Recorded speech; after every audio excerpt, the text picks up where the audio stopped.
وأحسن منك لم تر قط عيني وأجمل منك لم تلد النساء خلقت مبرأ من كل عيب خلقت مبرأ من كل عيب كأنك قد خلقت كما تشاء.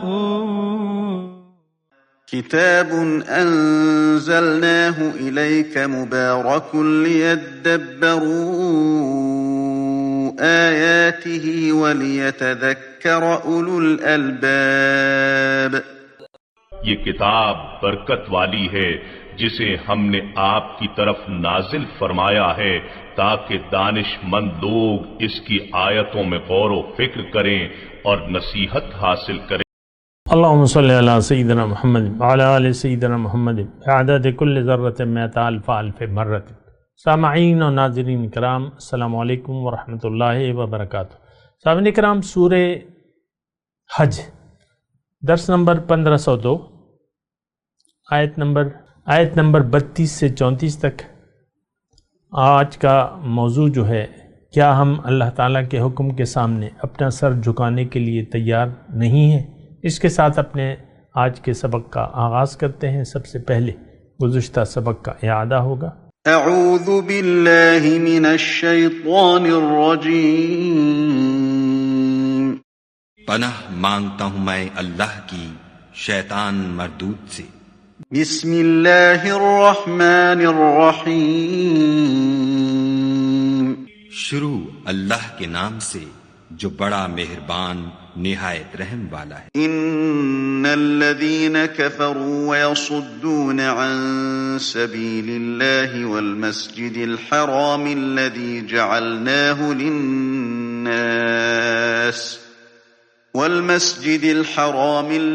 جعلناه للناس سواء العاكف فيه والباد ومن يرد فيه بإلحاد بظلم نذقه من عذاب أليم. جو لوگ کافر ہیں اور لوگوں کو خدا کے رستے سے اور مسجد محترم سے جسے ہم نے لوگوں کے لیے یکساں عبادت گاہ بنایا ہے روکتے ہیں، خواہ وہ وہاں کے رہنے والے ہوں یا باہر سے آنے والے، اور جو اس میں شرارت سے کجروی و کفر کرنا چاہے اس کو ہم درد دینے والے عذاب کا مزہ چکھائیں گے. وَإِذْ بَوَّأْنَا لِإِبْرَاهِيمَ مَكَانَ الْبَيْتِ أَلَّا تُشْرِكْ بِي شَيْئًا وَطَهِّرْ بَيْتِيَ لِلطَّائِفِينَ وَالْقَائِمِينَ وَالرُّكَّعِ السُّجُودِ. اور ایک وقت تھا جب ہم نے ابراہیم کے لیے خانہ کعبہ کو مقام مقرر کیا اور ارشاد فرمایا کہ میرے ساتھ کسی چیز کو شریک نہ کیجو، اور طواف کرنے والوں اور قیام کرنے والوں اور رکوع کرنے والوں اور سجدہ کرنے والوں کے لیے میرے گھر کو صاف رکھا کرو. وَأَذِّن فِي النَّاسِ بِالْحَجِّ يَأْتُوكَ رِجَالًا وَعَلَى كُلِّ ضَامِرٍ يَأْتِينَ مِن كُلِّ فَجٍّ عَمِيقٍ. اور لوگوں میں حج کے لیے ندا کر دو کہ تمہاری طرف پیدل اور دبلے دبلے اونٹوں پر جو دور دراز رستوں سے چلے آتے ہوں سوار ہو کر چلے آئیں. لِيَشْهَدُوا مَنَافِعَ لَهُمْ وَيَذْكُرُوا اسْمَ اللَّهِ فِي أَيَّامٍ مَّعْلُومَاتٍ عَلَى مَا رَزَقَهُم مِّن بَهِيمَةِ الْأَنْعَامِ فَكُلُوا مِنْهَا وَأَطْعِمُوا الْبَائِسَ الْفَقِيرَ. تاکہ اپنے فائدے کے کاموں کے لیے حاضر ہوں، اور قربانی کے ایام معلوم میں 4 پایہ مویشی کے ذبح کے وقت جو خدا نے ان کو دیے ہیں ان پر خدا کا نام لیں. اس میں سے تم خود بھی کھاؤ اور فقیر درماندہ کو بھی کھلاؤ. ثم ليقضوا تفثهم وليوفوا نذورهم وليطوفوا بالبيت العتيق. پھر چاہیے کہ لوگ اپنا میل کچیل دور کریں اور نظریں پوری کریں اور خانہ قدیم یعنی بیت اللہ کا طواف کریں. ذلك ومن يعظم حرمات الله فهو خير له عند ربه وأحلت لكم الأنعام إلا ما يتلى عليكم فاجتنبوا الرجس من الأوثان واجتنبوا قول الزور. یہ ہمارا حکم ہے، اور جو شخص ادب کی چیزوں کی جو خدا نے مقرر کی ہیں عظمت رکھے تو یہ پروردگار کے نزدیک اس کے حق میں بہتر ہے، اور تمہارے لیے مویشی حلال کر دیے گئے ہیں سوا ان کے جو تمہیں پڑھ کر سنائے جاتے ہیں، تو بتوں کی پلیدی سے بچو اور جھوٹی بات سے اجتناب کرو. حنفاء لله غير مشركين به ومن يشرك بالله فكأنما خر من السماء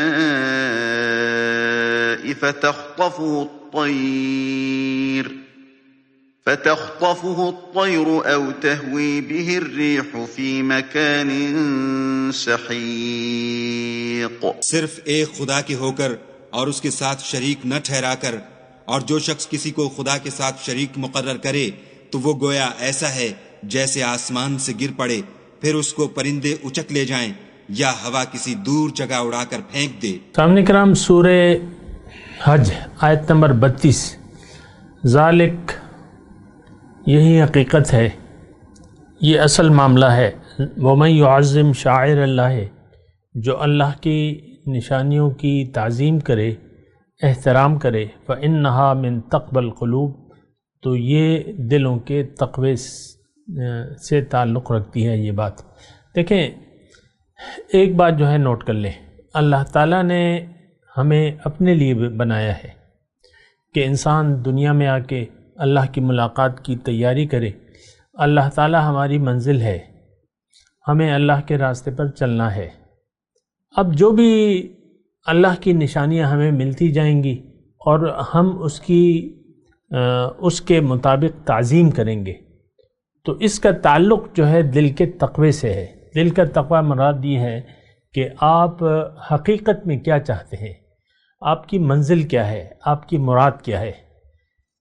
دیکھیں، ایک بات میں آپ کو بتاؤں کہ جو بھی آپ کرنے جا رہے ہیں، یعنی آپ جو بھی آپ زندگی گزار رہے ہیں، تو اس میں سے اہم کام جو ہیں وہ آپ کی توجہ کے قابل ہوں گے، اس کا آپ خیال رکھیں گے اور یعنی اس کی طرف توجہ رکھیں گے. یہ ایک میں نے مختصر سی میں نے آپ کو بات کی ہے.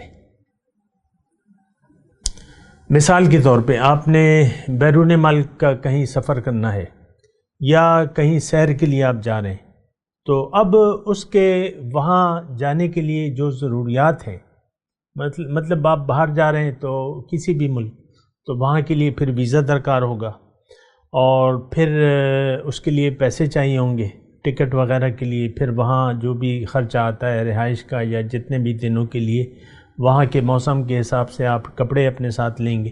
تو یہ ساری جو اگر آپ خیال رکھتے ہیں ان ساری چیزوں کا، تو پھر تو اس کا مطلب یہ ہے کہ آپ ایک محتاط آدمی ہیں. اور اگر غیر محتاط انداز میں اگر آپ ہر چیز کو اگنور کرنے لگے، یعنی سفر کی ضروریات کو آپ اگنور کرنے لگیں، تو پھر تو شاید آپ کا یہ سفر پائے تکمیل تک نہ پہنچے.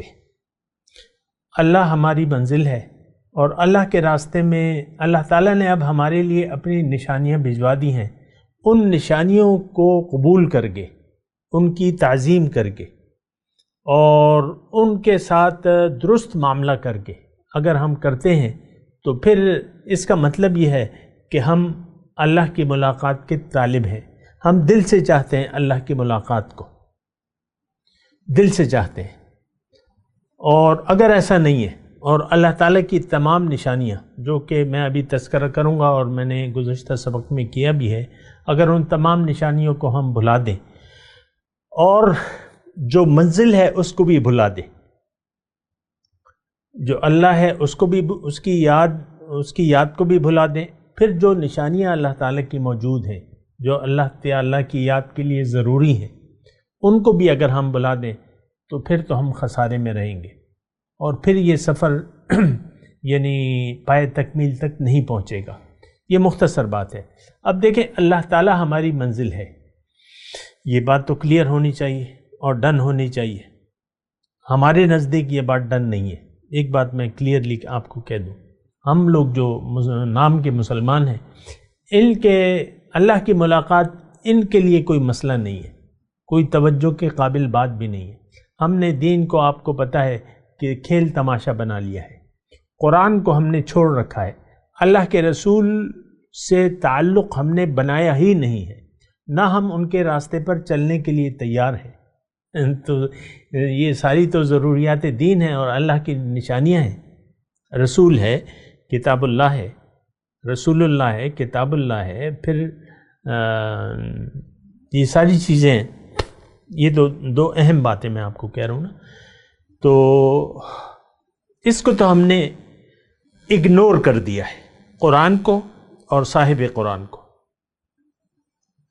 کتاب اللہ کو اور رسول اللہ کو، یہ اس کو ہم فراموش کر کے آج کا مسلمان زندگی گزار رہے ہیں۔ آپ دیکھ لیں، میں آپ کے لیے زیادہ مشکل زبان میں بات نہیں کرنا چاہتا، بالکل آسان زبان میں آپ سے مخاطب ہوں۔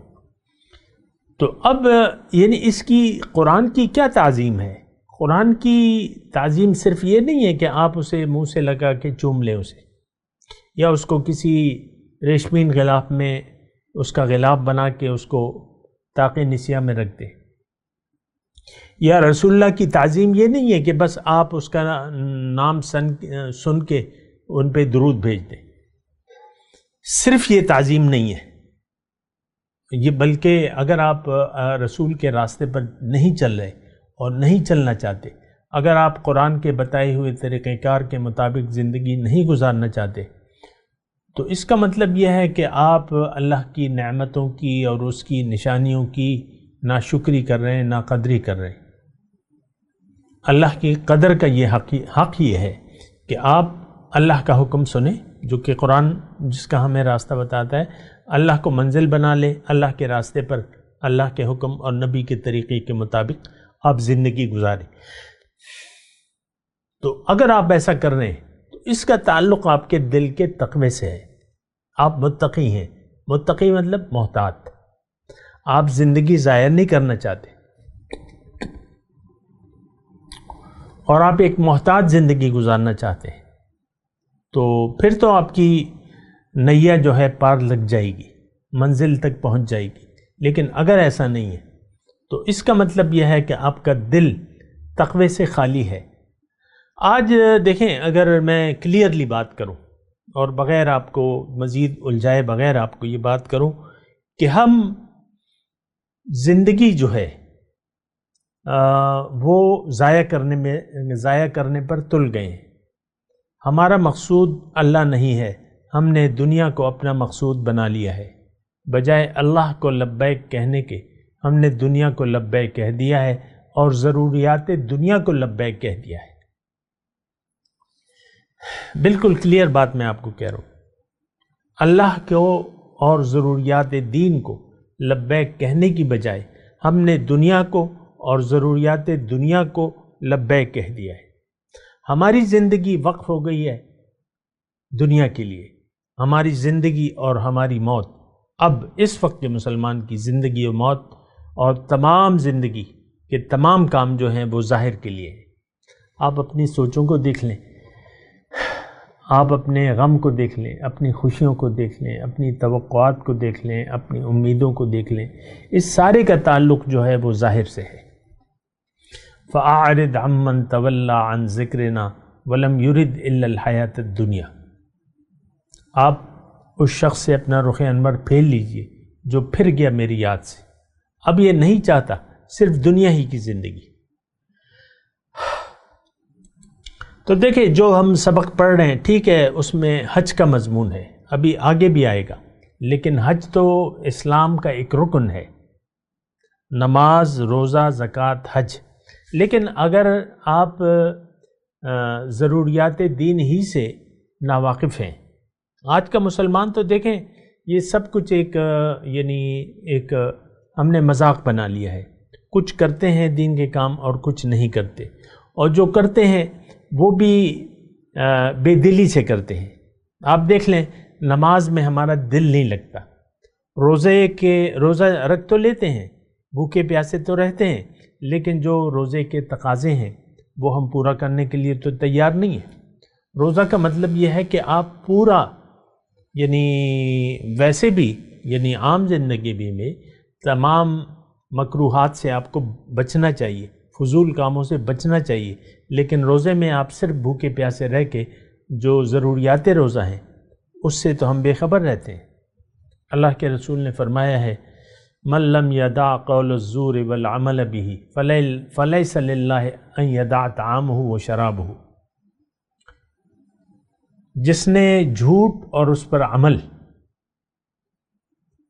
قول الزور وعمل به، جھوٹ اور اس پر عمل کو نہ چھوڑا تو اللہ تعالیٰ کو اس کی کھانے پینے چھوڑنے کی کوئی ضرورت نہیں ہے۔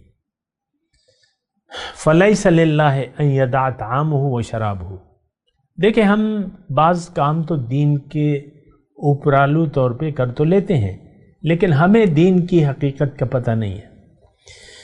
یہ اہم بات ہے جو میں آپ کو بتا رہا ہوں، ہمیں جو دین کے جو بھی ہم کام کر رہے ہیں، جو دین ہم نے اختیار کیا ہوا ہے، جو بھی ہے، لیکن ہمیں اس کی حقیقت کا پتہ نہیں ہے۔ ابھی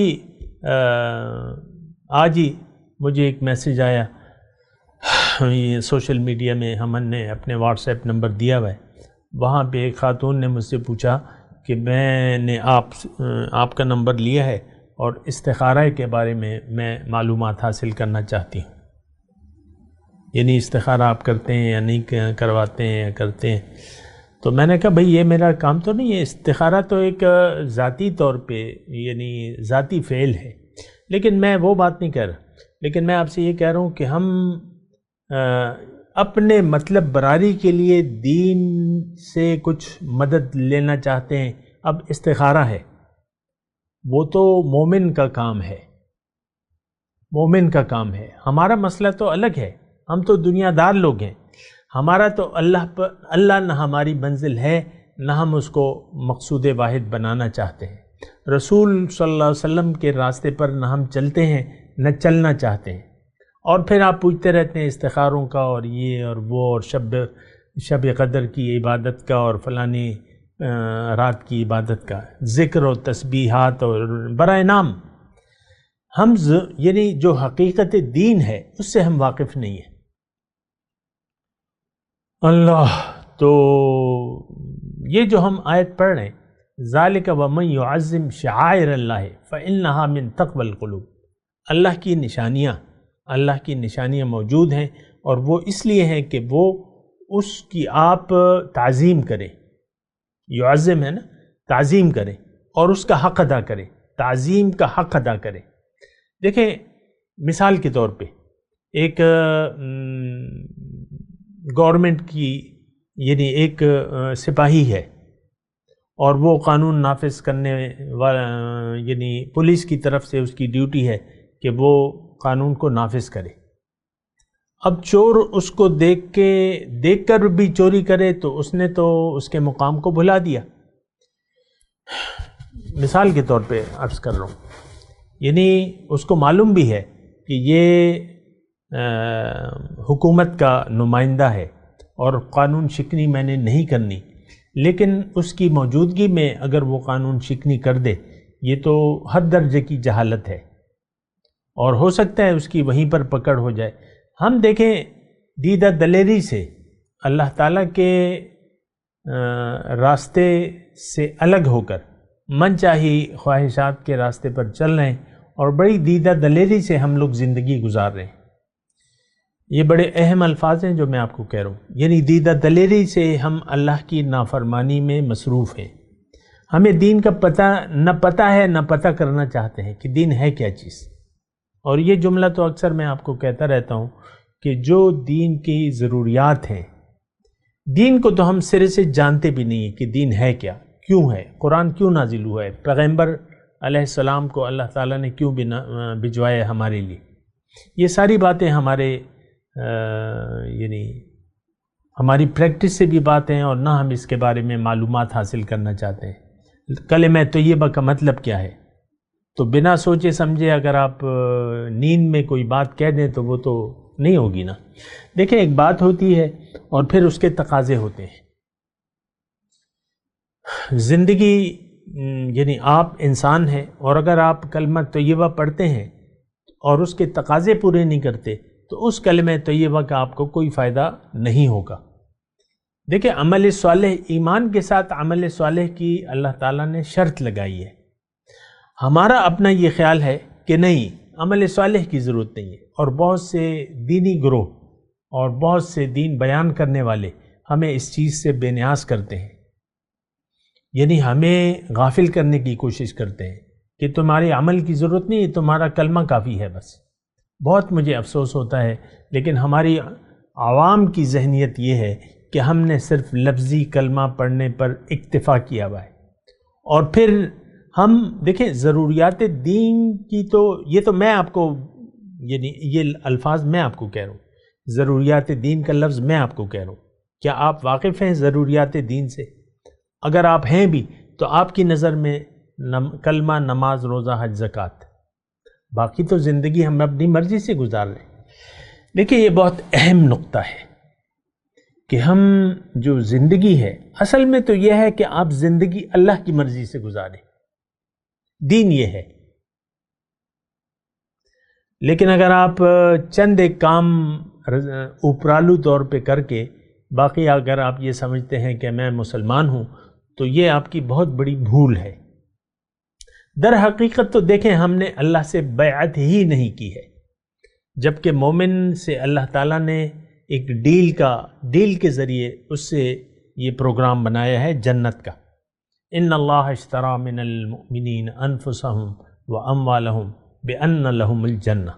اللہ تعالیٰ نے مومنوں سے خرید لیے ہیں ان کے مال و جان، عوض میں ان کو جنت دی ہے.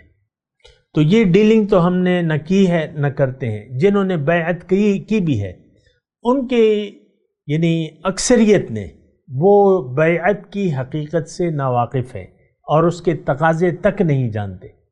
وہ کہتے ہیں صرف لفظ بیعت کافی ہے، باقی تو ہم بس پیر ہی ہمارا سب کچھ ہے، وہی ہمیں بخشوائے گا اور وہی ہمیں جنت میں لے جائے گا. یہ بہت غلط تصور ہے، ایسا نہیں ہے. بہرحال یہ ہم جو آیت پڑھ رہے ہیں، آیت نمبر 32، اس کی جو تقاضے ہیں آپ کو جاننا چاہیے.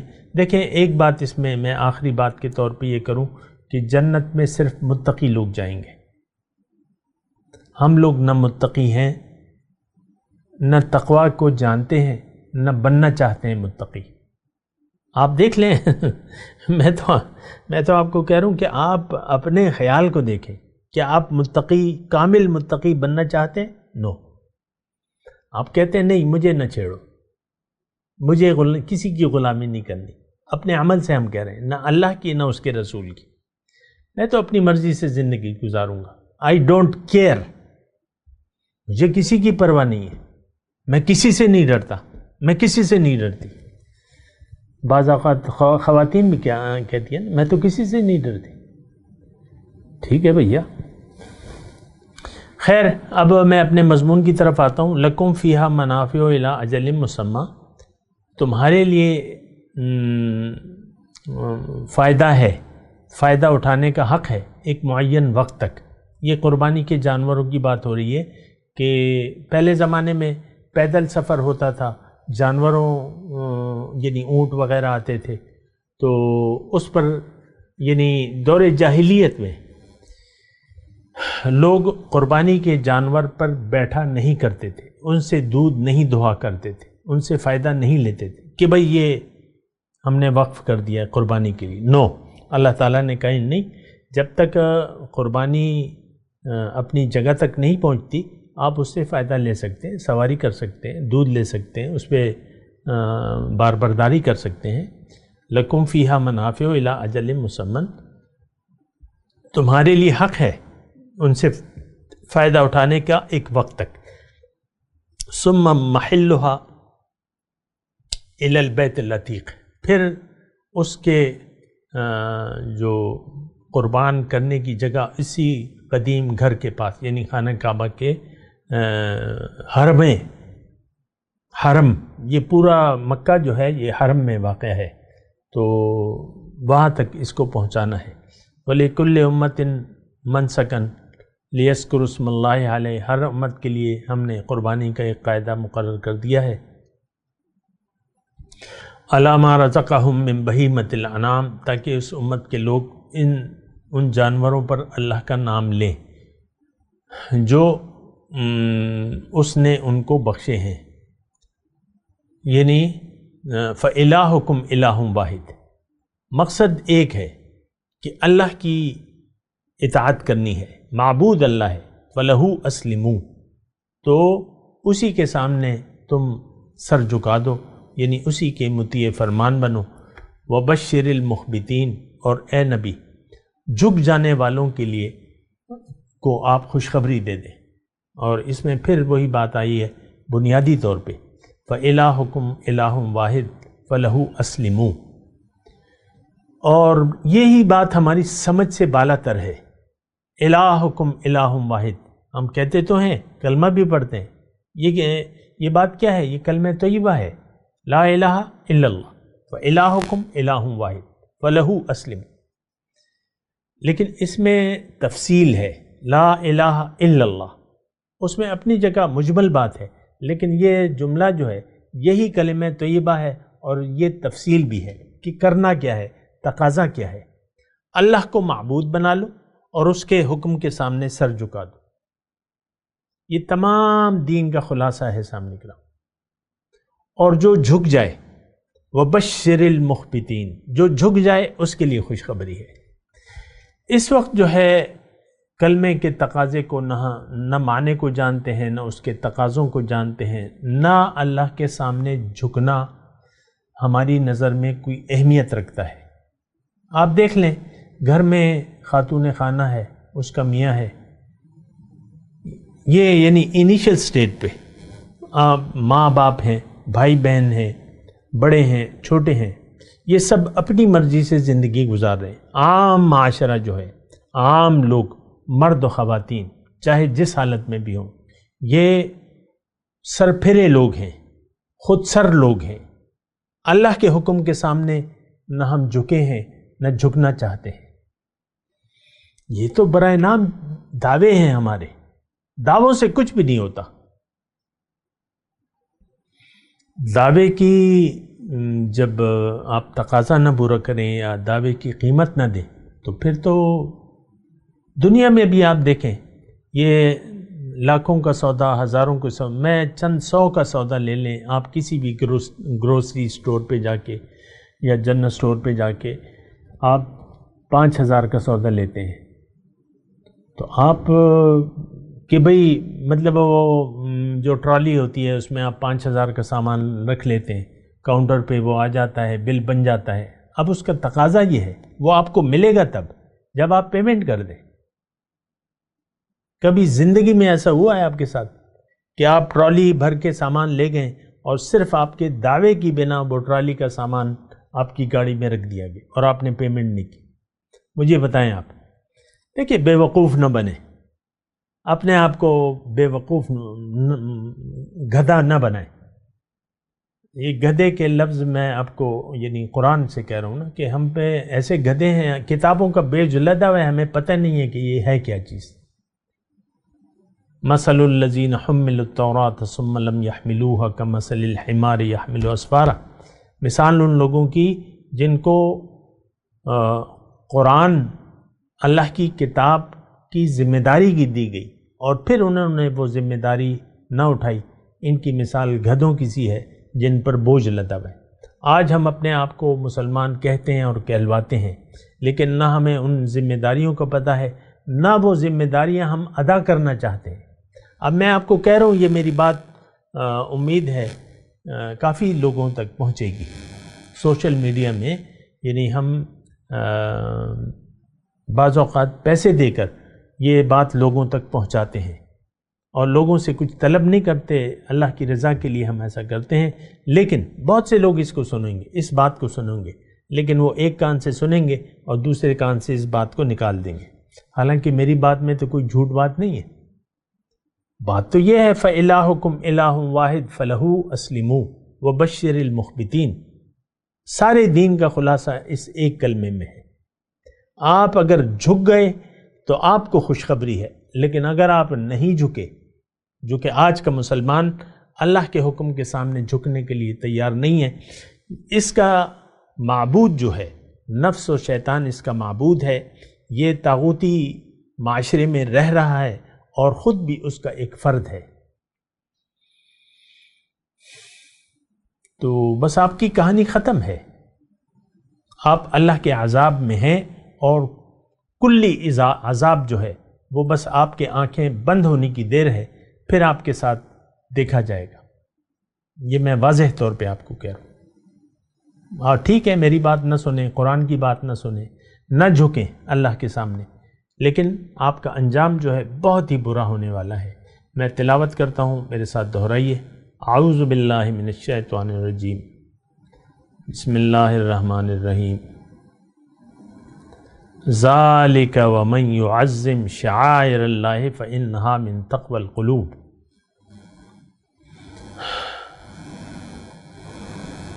لکم فیہا منافع الی اجل مسمى ثم محلها الی البیت العتیق.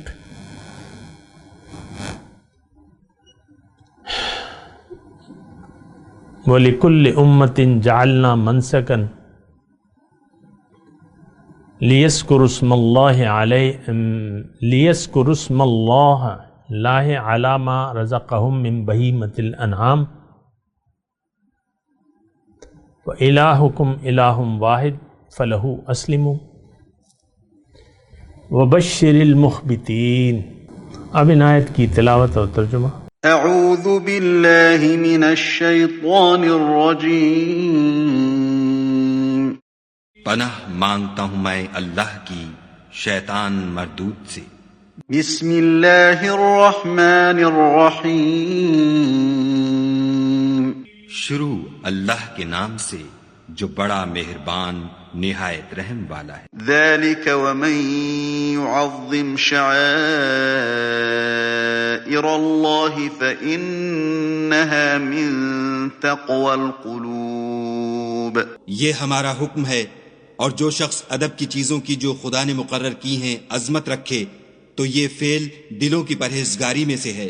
لکم فیہا منافع الی اجل مسمى ثم محلها الی البیت العتیق. ان میں ایک وقت مقرر تک تمہارے لیے فائدے ہیں، پھر ان کو خانہ قدیم یعنی بیت اللہ تک پہنچنا اور ذبح ہونا ہے. وَلِكُلِّ أُمَّةٍ جَعَلْنَا مَنسَكًا لِيَذْكُرُوا اسْمَ اللَّهِ عَلَى مَا رَزَقَهُم مِّن بَهِيمَةِ الْأَنْعَامِ فَإِلَٰهُكُمْ إِلَٰهٌ وَاحِدٌ فَلَهُ أَسْلِمُوا وَبَشِّرِ الْمُخْبِتِينَ. اور ہم نے ہر ایک امت کے لیے قربانی کا طریق مقرر کر دیا ہے تاکہ جو مویشی چار پائے خدا نے ان کو دیے ہیں ان کے ذبح کرنے کے وقت ان پر خدا کا نام لیں. سو تمہارا معبود ایک ہی ہے تو اسی کے فرما بردار ہو جاؤ اور عاجزی کرنے والوں کو خوشخبری سنا دو. اس کے ساتھ ہی آج کے درس کا وقت اختتام کو پہنچا. اگلے درس میں انشاءاللہ ملاقات ہوگی. وآخر دعوانا ان الحمد للہ رب العالمین. مولایا صلی وسلم دائما ابدا علی حبیبک خیر الخلق کلہم.